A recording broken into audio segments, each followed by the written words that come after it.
Hello everyone, and welcome to another Top 5 Records video, another one in the series in which I'm taking a closer look at the full discography of David Bowie.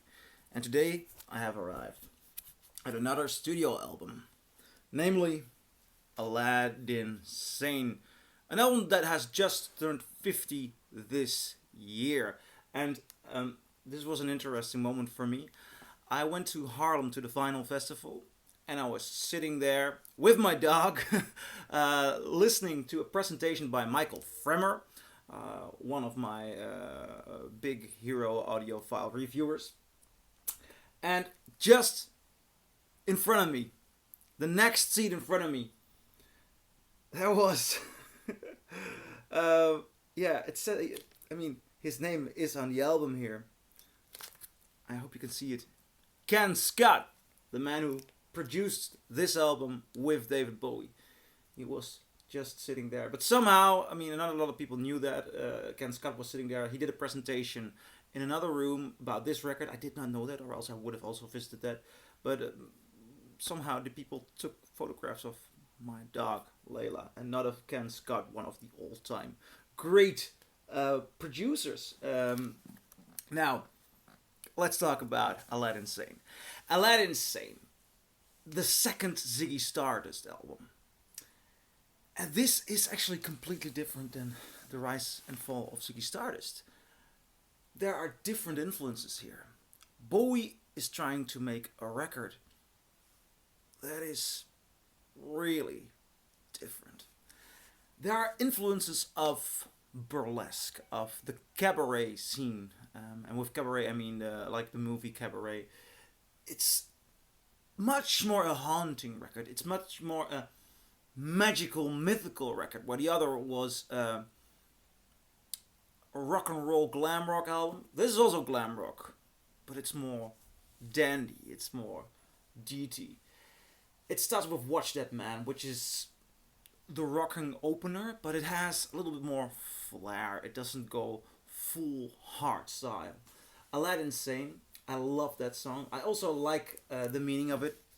Bowie was losing himself in the world of Ziggy Stardust. At least that is the story. I wonder to what extent he really started to believe in Ziggy Stardust, because there is also the narrative that Bowie killed Ziggy not only because the character got too big, because that's such a big nod to Ziggy Stardust.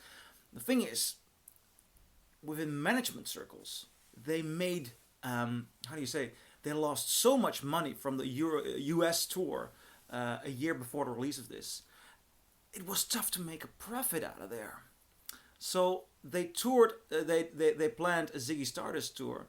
And one of the stories, I believe I read it in one of the biographies, is that both of them decided, if Ziggy's not making profit, I can get under the contract for another Ziggy's tour, which will only cost us money if I just kill off Ziggy. And the momentum was there because Ziggy was a media phenomenon. Yet, while I'm telling that story, I also wonder how did they not manage to put it into a profit if Ziggy Stardust was big then, or perhaps we remember Ziggy Stardust bigger, or the legend became perhaps bigger than Ziggy Stardust at the moment. It's debatable. I'm not sure about it. Then you get Drive In, but the thing is, that's why I wanted to tell about that with regard to Aladdin Sane.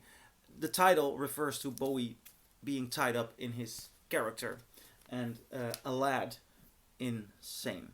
So it's nothing to do with Aladdin. Drive In Saturday, I think that's a beautiful ballad. Panic in Detroit, good rocker. Cracked Actor, I think Cracked Actor is one of the finest songs on this album. I love the harmonica on there. Then Side 2, Time. Beautiful cabaret-like ballad. It has a Marlene Dietrich grandiosity to it. And coincidentally, a couple of years later, he played in the final Marlene Dietrich film Schöner Gigolo, Armer Gigolo. Just a Gigolo is, I believe, the English title. That Prettiest Star, another nice piano ballad. This album has nice piano ballads. Then Let's Spend a Night Together. He didn't have to do that for me. Let's Spend a Night Together. No, I don't really I don't understand why there's a Rolling Stones cover here. I do know that Bowie was pretty close to Mick Jagger at the times. very close. And yeah, but Bowie is not a Rolling Stones guy. The Rolling Stones are very pure rhythm and blues, and Bowie is just not that. Bowie sometimes did covers in those days. Later on, he became more interesting in his covers, but he did some covers, which also some Velvet Underground songs. I'm like, yeah, they're good songs, and he doesn't destroy them, but I can't say that he adds something to it, and the element of authenticity might be problematic there. Yet, I mean, it's not a problem to have this on the album. The Gene Genie, great song. And then one of Bowie's best songs ever. It's one of my favorites. Lady Grinning Soul. I mean, how the hell did he write that?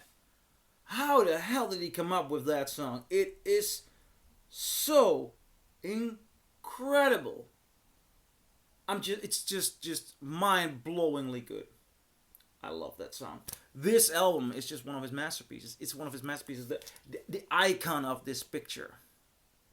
I mean, it says so much. It's unbelievable that after the rise and fall of Ziggy Stardust, he made another legendary album straight afterwards.